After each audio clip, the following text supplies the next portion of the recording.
Have you ever looked at your to-do list and just been completely paralyzed by like the sheer volume of it? It just seems to go on for days and days. And the problem with a to-do list like this is that you feel the urgency and how everything just feels so important and you got to get it done. So the stress is there, the cognitive load is there, but the ability to actually execute on anything is completely not there. And that's for good reason. Because if you're anything like me and you have ADHD, your brain just sees the volume of things that need to be done and it feels the pressure of it, but it lacks the ability to be able to look at a bunch of different tasks and be able to understand what needs to be done now, what needs to be done later, what's urgent, important, yada, yada, yada. So instead of being able to look at the most important thing that needs to be done and get started there, we just sit in paralysis like this for way too long. Am I the only one who does that, by the way? Well, if that sounds at all familiar to you, then, well, first of all, know that you're not alone. I struggle with that as well. I at least now know why I do it, and I have some tools for getting around it, which I'm going to share with you in today's video. And of course, if you're new here, welcome. My name is Karen McGill. I'm an ADHD coach and creator, and I'm here for the busy, ambitious brains who have way too many things on their to-do list and literally don't know where to start, so they just don't.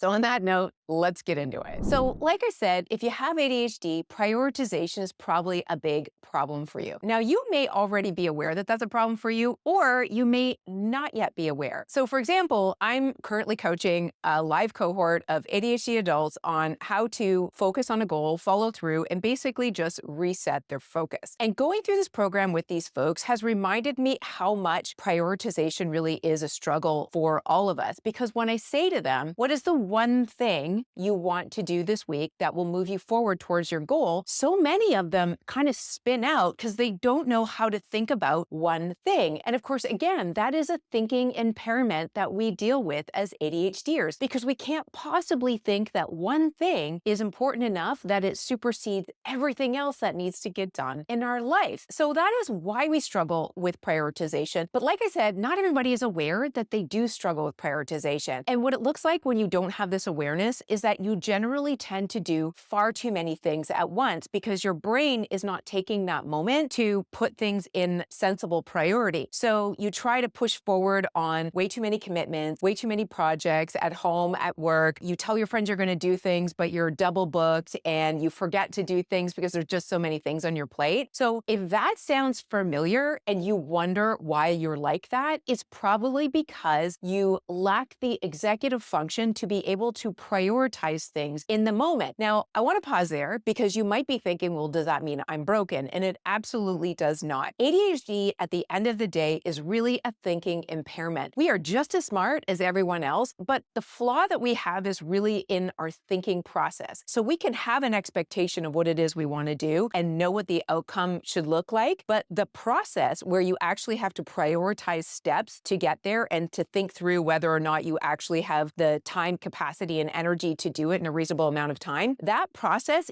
is sped through at like 10x speed. So we're really not thinking about everything that needs to be done in order to reach an outcome. And like I said, this manifests in your life as having way too many things on your plate because now you have all of these intentions and expectations of what you can do, but because you haven't thought through the process and actually prioritize what needs to be done first, it just kind of looks like a big hot mess and you never quite end up where you need to go. And I know how frustrating that is because been there, done that, but there is a way around it. And that's what I'm going to get into in the rest of this video. I'm going to break down two frameworks that I think work really well for ADHDers and one framework that I think doesn't work well at all. So let's start off with the framework that I don't think works well for ADHDers. And that is the Eisenhower matrix. You've probably heard of it. It's like this 4-quadrant thing where you analyze what's important and urgent and do the most important and urgent things first, and then the things that are not urgent and important go last. The problem with this model is that it assumes that we can look at a list of things and actually identify what is important and urgent. As I mentioned, that is an executive function for us that's just not quite functioning the way we want it to. So I have been hell-bent on trying to find different frameworks that we can use both in the moment, but also in our planning and organization so that we can think through whether or not we should be taking on new things and what the actual process of getting to a new thing would be so that we can make better decisions for ourselves and not constantly be stuck in this cycle of chaos that we all know way too well. So the first one is just a basic binary framework for deciding whether or not you should move forward with something. I've shared it before. I got it from Alex Hormozy, I think. And essentially, whenever you're presented with a shiny new object or some new opportunity, which seems to happen all the time for us, in the moment, you just have to pause and ask yourself, is this a new opportunity to be missed, or is it a problem to be solved? What do I mean by that? ADHDers have this default tendency to add things to their plate. So whenever we have a problem or something that needs to be fixed, instead of pausing and analyzing the problem and sitting with it long enough to figure out what needs to be fixed, which is, let's